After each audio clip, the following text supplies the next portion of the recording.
I'd like to also congratulate Pat Posey and Steve Dietz for receiving the humanitarian award. I know both these gentlemen personally, and I'm incredibly proud of both of you. So my name is Hee-Sook. I'm sorry, what was that? Hee-Sook. H-E-E-S-O-O-K. Did you say Hee-Sook? No, I said Hee-Sook. Hee-Sook? No, Hee-Sook. Well, what kind of name is that? Well, it's Korean. Well, don't you have a different name that I can call you? Because that's too hard to say. It got to the point in fourth grade where my fourth grade teacher pulled me aside and said, "Hee-Sook, we need to give you a different name. It's too difficult. People can't say it." Now, she was Japanese American, and I think she foresaw the strife that I would go through going with an ethnic name. I thought about this, and she said, "Let's give you the name Kathy." Ironically, the student who introduced me with it is Kathy. And I thought to myself as a fourth grader, I don't want to be named Kathy. That's not my name. So I hung on to Hee-Sook, and I didn't succumb. And my sisters and I all held our names. Hee-Sook, Hee-Sun, Hee-Jin. That is a familial name where we all...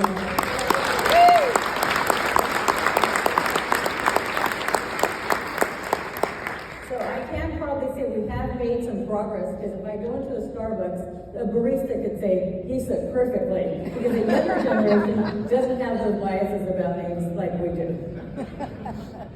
So I'd like to fast forward to today. The year is 2020.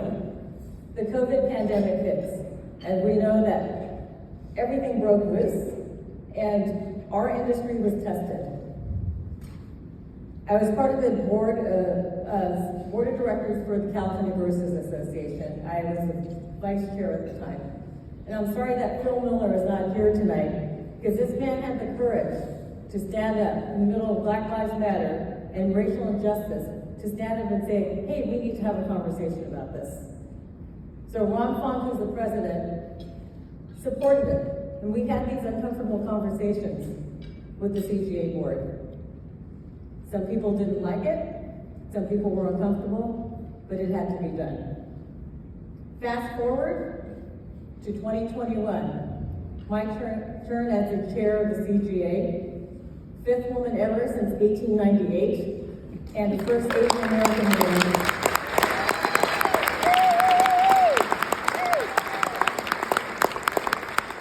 And hopefully not the last. Asian hate became a problem. So now it was my turn to speak up. Was I uncomfortable? Yes, because people did not want to talk about racism, bigotry, and biases, because we all have them. But I felt that was necessary, and luckily Ron Fong, who's here tonight, the president of the CGA, let us have those conversations, and we were able to share and educate others that it's okay to talk about racism, bigotry, and bias, because it exists. So I look at, as we make progress when speaking about these uncomfortable conversations that we have, as leaders in this room, we have humanitarians in here who show up for everything that we do in the industry, whether it be the WAFC to support education, whether it be CGA to fight legislation for the better common good of our industry. And let's talk about Olive Crest, City of Hope, and today's CCEJ. So I'm incredibly proud of you for showing up today, and I hope that you're not afraid of having these conversations. I want to think about what happened just a few weeks ago with the LA City Council, where we saw that racism, bias, and bigotry is alive and well. So I want to leave you with some thoughts like, how can we all make a difference? Will we speak up the next time we hear something that's inappropriate? Are we going to be someone's ally? And I think, Rena said it in a statement that she just produced. Most of us claim to want to do better. But if we have not taken the time to reflect on difficult questions about ourselves, our values, our families, and the communities that we come from with regards to racist thoughts and attitudes, how can we be better? And I think Michael Jackson said it well. I'm going to make a change for once in my life. It's gonna feel real good. I'm gonna make a difference. I'm gonna make it right. I'm starting with the man or woman in the mirror. I'm asking him to change his ways. And no message could be any clearer. If you want to make a change, the world a better place, take a look at yourself and make that change. So in closing, I would like to thank CCEJ for this recognition again. I would like to thank my incredible Gelson's family who's here tonight. If you can all stand for a moment just to be recognized. Thank you for being here. Gelson's people stand. I know there's a lot of you here.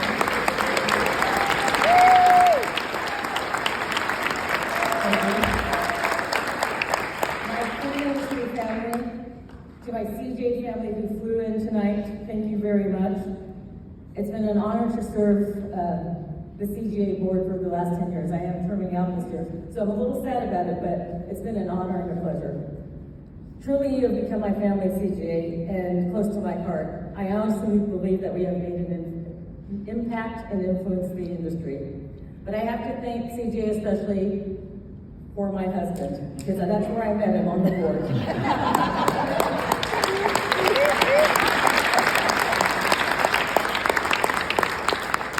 One of the best humans I know, one of the most compassionate servant leaders, one of the best people I know, John. So thank you for being there for me.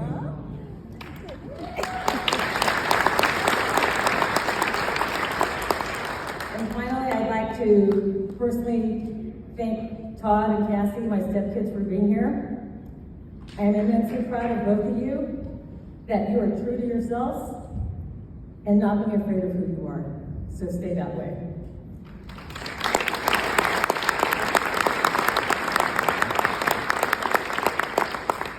So in closing thoughts, something to think about.